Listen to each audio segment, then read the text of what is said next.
I'm from Psychology Majesty. In here, I wanna telling about Elizabeth Loftus. Memory is one of the most fascinating aspects of human psychology. It shapes who we are, what we believe, and how we perceive the world. Most of us trust our memories as a accurate reflection of the past. But what if they aren't? What if our memories can be altered or even completely fabricated without us realizing it?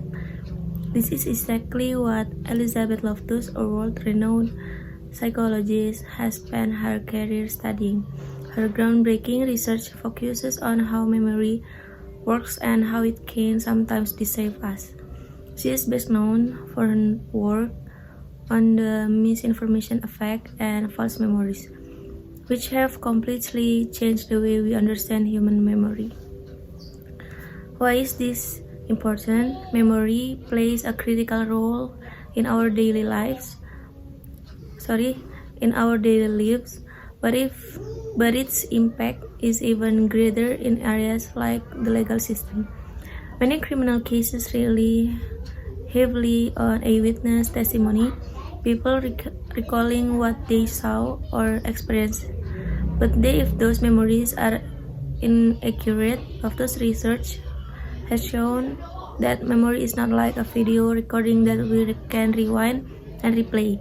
Instead, it is memory like a story how we reconstruct every time we try to remember it. Today, I want to introduce you to Elizabeth Loftus, her fascinating discoveries, and why her work matters so much, not just in psychology but also in law and beyond. By the end of this talk, you'll understand why we should all think twice before fully trusting our memories. Elizabeth Loftus was born on October 16, 1944 in Los Angeles, California. She grew up in a middle-class family, and her early life shaped much of who she would become. When she was 14 years old, her memory tragically passed away in a drowning accident. An event that deeply affected her and perhaps sparked her interest in how humans process and remember traumatic events. Initially, Loftus didn't set out to study psychology. She enrolled at the University of California, Los Angeles, and majored in mathematics. At the time, she was interested in logical problem solving, but during her studies, she took an elective course in psychology, and that completely changed her path. She became fascinated with how the human mind works, especially how people store and retrieve memories.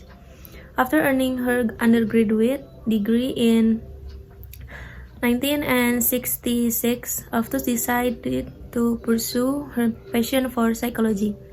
She attended Stanford University, one of the leading research institutions in the world, where she earned her PhD in psychology in 1970.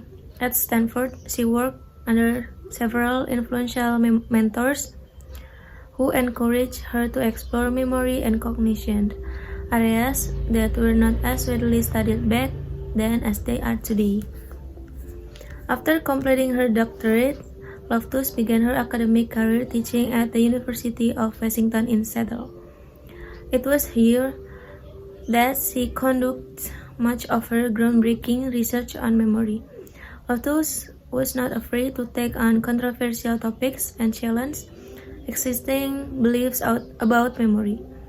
While most psychologists at the time believed that memory was stable and reliable, Loftus questioned that assumption. She wanted to understand whether memory could be influenced by suggestion, external information, or even our own imagination. Throughout her career, Loftus has published over 20 books and more than 600 scientific articles. She has also worked as an expert witness in over 300 legal cases, including some of the most high-profile trials in history, like the Ted Bundy and O.J. Simpson cases. Her ability to bridge the gap between psychology and law has made her one of the most influential psychologists of all time. In addition to her research, Loftus is also an inspiring educator. She has taught thousands of students and has received numerous awards for her teaching and mentorship. Despite the controversies surrounding some of her findings, she remains a highly respected figure in psychology and continues to contribute to our understanding of how memory works.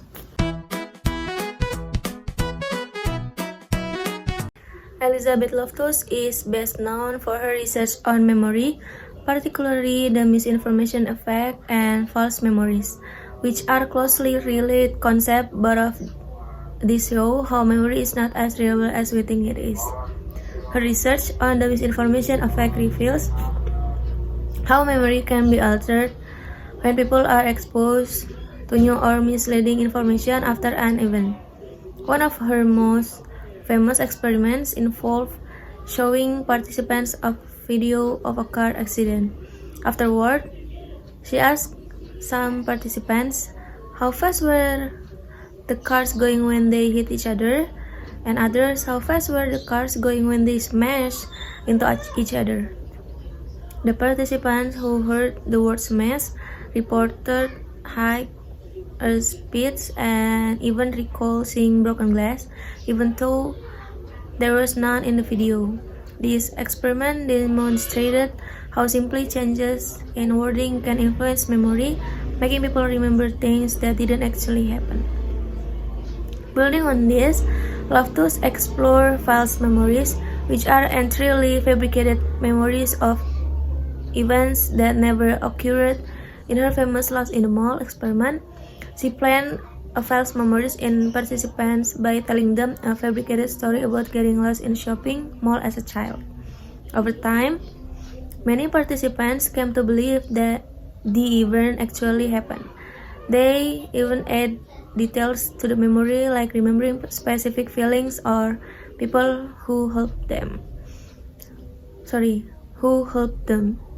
Both of these findings, misinformation and false memories, show that memory is not like a video recording that perfectly captures events. Instead, it is malleable and can be influenced by suggestion, imagination, and external information. This has major implications for real-world situations, especially in the legal system. A witness, for example, may confidently testify about events they remember, but those memories could be inaccurate or even entirely false due to outside influences. Loftus' research proves that memory is not just imperfect but also highly reconstructive. Each time we recall an event, we don't retrieve it exactly as it happened. Instead, we reconstruct it, filling in gaps with assumptions, suggestions, or even completely made-up details.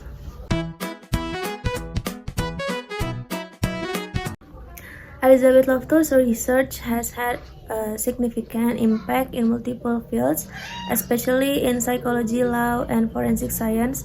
Her findings have fundamentally changed the way we understand memory and its role in real-world situations. First, in psychology, her work revolutionized how memory is studied. Before Loftus, memory was often seen as a stable, reliable process, a mental recording of events. But Loftus proved that memory is highly malleable. Her research showed that our memories are reconstructed every time we recall them, making them vulnerable to distortion. This understanding has influenced countless areas of psychological research, from studies on trauma and eyewitness memory to the ways therapists approach their clients' recollections. Second, her work has had profound impact on legal system. Before her research, eyewitness testimonies were often considered the gold standard in criminal trials.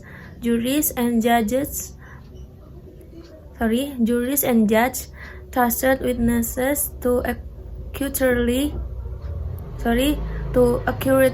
recall events. However, Loftus demonstrated that eyewitnesses can be wrong, not because they are lying, but because their memories can be influenced by factors like how questions are asked or information they hear later.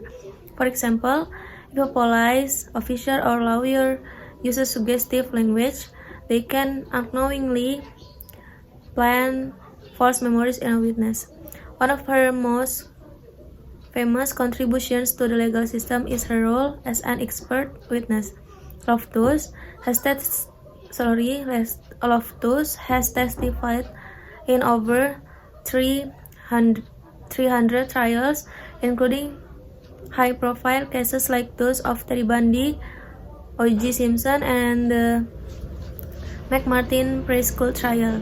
In these cases, she explained how memory works and why eyewitness accounts might not always be accurate.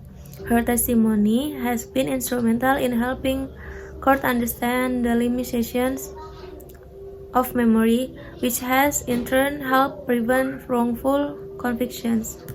Third, Loftus' research has influenced how law enforcement conducts investigations. Thanks to her findings, many police departments now use technique to reduce the change of contaminating witnesses' memories. For example, officers are trained to ask neutral, open-ended questions instead of leading ones. Some jurisdictions have also implemented procedures like double-blind lineups, where the person conducting the lineup doesn't know who the suspect is to avoid unintentional bias. In addition, Loftus' work has been particularly controversial in cases involving repressed memories. In the 1980s and 1990, there was a rise in court cases where people claimed to have recovered long-buried memories of traumatic events, like abuse. Loftus argued that many of these so-called recovered memories could be fields created by suggestive therapy techniques. For example, a therapist might unintentionally let a patient to remember something that never happened through repeated suggestion or weird imagery. While her stance on repressed memories has sparked criticism, it has also led to greater scrutiny of how evidence is used in court. Courts are now more cautious about accepting recovered memories as evidence, especially when there is no corroborating proof. This has helped protect individuals from being wrongfully accused based on unreliable memories. Beyond the legal system, Loftus' work has also raised awareness among the general public. Her research reminds us that our memories are not perfect, that we should be cautious about trusting them too much. This is especially relevant in today's world, where misinformation can spread quickly through social media and influence how we remember events. Overall, Elizabeth Loftus has not only changed the way we understand memory, but also improved practice in law enforcement, therapy, and the courtroom. Her work continues to influence psychologists, lawyers, and policymakers around the world by revealing the fragile and constructive nature of memory. She has helped create a memory accurate and fair system for evaluating evidence.